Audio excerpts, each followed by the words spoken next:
Ce module couvrira les problèmes médicaux communément rencontrés chez les amphibiens, ainsi que le traitement et la prévention de ces maladies. Le module est séparé en 2 volets. Un premier volet couvrira les maladies bactériennes et les syndromes idiopathiques, et un deuxième volet adressera les problèmes nutritionnels et les traitements de support. Ces 2 présentations sont orientées sur les batraciens, mais la plupart des conditions peuvent affecter les autres amphibiens. Ce module est à l'intention des vétérinaires. Bien que l'information qu'on y présente puisse être utile au personnel non médical, la pratique et l'exécution des procédures et techniques décrites ici sont réservées aux vétérinaires licenciés seulement. Veuillez de plus noter que les photographies utilisées dans cette présentation furent obtenues lors de procédures cliniques de routine chez les amphibiens malades. Avant de discuter de syndromes idiopathiques et de maladies spécifiques, il est important de reconnaître que le stress joue un rôle majeur en prédisposant les amphibiens à diverses conditions. Le stress aigu est une réponse physiologique normale qui permet à l'animal de s'ajuster à de nouvelles conditions ou à des conditions adverses. Par contre, le stress chronique mène à l'immunosuppression et autres changements physiologiques. La cause la plus commune de stress chronique est une régie déficiente ou inadéquate. Donc, en conjonction avec toutes les conditions mentionnées dans ce module, les paramètres de régie devraient être passés en revue de façon à identifier et corriger les déficiences et améliorer les conditions de vie de ces amphibiens. Les sources communes de stress chronique incluent les odeurs offensives, comme par exemple celles de prédateurs partageant la même eau ou celles de résidus de désinfectants ou encore la fumée de cigarettes. Les vibrations, telles celles produites par les pompes ou autres équipements. Une lumière ou un éclairage excessif. Une eau ou un substrat avec un pH inapproprié. Les autres animaux dans l'enclos et les stresseurs sociaux sont particulièrement importants et donc il est important de noter le comportement des animaux captifs, prêtant attention aux indices même subtils qui suggéreraient un problème.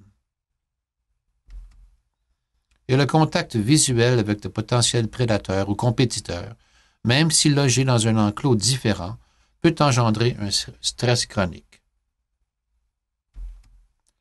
Les conditions et maladies communes dans ce premier volet incluent maladies et syndromes d'origine bactérienne comme la septicémie et la mycobactériose. Notez que la chytridiomycose et le ranavirus feront l'objet d'un module séparé. De plus, dans ce module, on examinera des syndromes idiopathiques comme le Spindly Leg Syndrome, l'édème et le prolapse rectal. La septicémie est fréquemment rencontrée chez les batraciens. Le red leg est un terme communément utilisé pour cette condition car plusieurs animaux souffrant de septicémie présentent un érythème marqué sur le ventre et la surface ventrale des pattes. Il y a plusieurs causes potentielles de septicémie ou d'érythème ventral, comme les virus, bactéries et agents chimiques, et souvent la septicémie est secondaire à l'immunosuppression. Mais le red leg classique est souvent causé par des bactéries gram-négatives, comme Aeromonas. En plus de l'érythème ventral, on peut souvent voir des ulcères, de l'édème, des hémorragies et des lésions oculaires. En plus de corriger les causes sous-jacentes de stress chronique, le traitement consiste à administrer des soins de support et des antibiotiques systémiques. Les fluoroquinolones, comme l'enrofloxacin, le chloramphénicol et les aminoglycosides, comme l'amicacine, sont de bons choix empiriques. Les infections mycobactériennes sont souvent observées. Elles peuvent être causées par différentes espèces de mycobactéries aquatiques et causent des lésions nodulaires internes et externes. Encore une fois, cette maladie est souvent secondaire à une immunosuppression. Malheureusement, il n'existe pas de traitement efficace et donc l'identification et l'élimination de la ou des causes d'immunosuppression est critique si on veut prévenir cette maladie. Notez que cette maladie est une zoonose. Les humains affectés présentent habituellement des nodules cutanés, souvent sur les mains, et le traitement peut être ardu. Il est donc important de porter des gants lorsque l'on manipule des amphibiens. Les ulcères et abcès sont aussi communs. Ils sont souvent le résultat de traumas, soit dus à un autre animal ou à des facteurs environnementaux comme un substrat inadéquat ou le frottement ou impact répété avec les parois de l'enclos. Le traitement vise à maintenir les lésions propres et appliquer des médicaments de façon topique. Les onguents à triple antibiotique ou à base de sulfadiazine d'argent sont de bons choix empiriques. Souvent, si un ne fonctionne pas, l'autre produira de meilleurs résultats. Des gouttes ophtalmiques antibactériennes peuvent aussi être administrées de façon topique, mais il faut faire attention à ne pas surdoser chez les petits amphibiens. Il peut être justifié de combiner le traitement topique avec des antibiotiques systémiques, dépendamment de la sévérité des lésions. Souvent, un frottis d'impression de la lésion peut aider à déterminer le meilleur traitement. Prière de se référer au module sur les techniques cliniques où celles-ci sont décrites. Veuillez noter que les bains médicamentés devraient être prescrits prudemment chez les amphibiens présentant une peau endommagée, car de tels animaux ont plus de difficultés à maintenir leur hydratation et leur balance osmotique, et le bain pourrait résulter en de l'édème. Les lésions rostrales sont communes et peuvent être traitées de façon similaire, mais il faut aussi ajuster la régie de façon à enrayer le comportement qui a causé ces lésions. Le Spindly Leg Syndrome se traduit plus ou moins en syndrome de pattes fusiformes.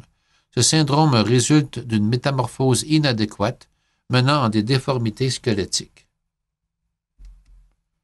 Les causes en sont souvent obscures. Parmi les causes possibles, on mentionne fréquemment une diète inadéquate, celle offerte aux têtards ou possiblement celle offerte aux adultes avant la ponte. La consanguinité, les toxines, les produits chimiques, un niveau trop bas en oxygène dissous sont tous des facteurs parfois incriminés comme cause de ce syndrome. Il est impossible de corriger les déformités une fois présentes, et ces animaux sont habituellement euthanasiés. La prévention est la meilleure approche, et il est souvent nécessaire de tenter des ajustements successifs dans la méthode utilisée pour élever les têtards jusqu'à ce que la cause en soit identifiée ou corrigée. L'édème peut affecter la cavité coelomique, les espaces et tissus sous-cutanés, ou les deux. Ce syndrome a plusieurs causes possibles, incluant les infections bactériennes, maladies hépatiques ou rénales, maladies cutanées résultant en la perte de régulation osmotique, ou même l'hypocalcémie et la maladie osseuse métabolique. Le traitement dépend donc de la cause sous-jacente et vise à la corriger. Les antibiotiques, le furosémide, ou les bains hypertoniques sont parfois efficaces à court terme, mais cette condition revient souvent si la cause n'en est pas identifiée. Les amphibiens sont sujets à prolapser par l'anus, soit le cloaque, le rectum, la vessie ou les organes reproducteurs. Une fois prolapsé, l'animal présente souvent du ténesme, mais ce ténesme peut être aussi la cause du prolapse. Les causes prédisposant au prolapse incluent l'hypocalcémie, une impaction gastro-intestinale, des parasites intestinaux ou même des toxines. Le traitement de prolapse aigu, où les tissus exposés semblent intacts ou sains, consiste en un lavage délicat, une lubrication et une réhydratation des tissus exposés. Des solutions hypertoniques, comme le ringé, hypertonique pour amphibiens, ou une solution sucrée concentrée, peut aider à réduire le volume des tissus exposés. Les tissus devraient être replacés dans le cloaque et un point de suture est pratiqué pour retenir le tissu à l'intérieur du cloaque pendant qu'il guérit. Le point de suture est enlevé après quelques jours. Sur cette photo, on peut voir des tissus sains après un lavage délicat.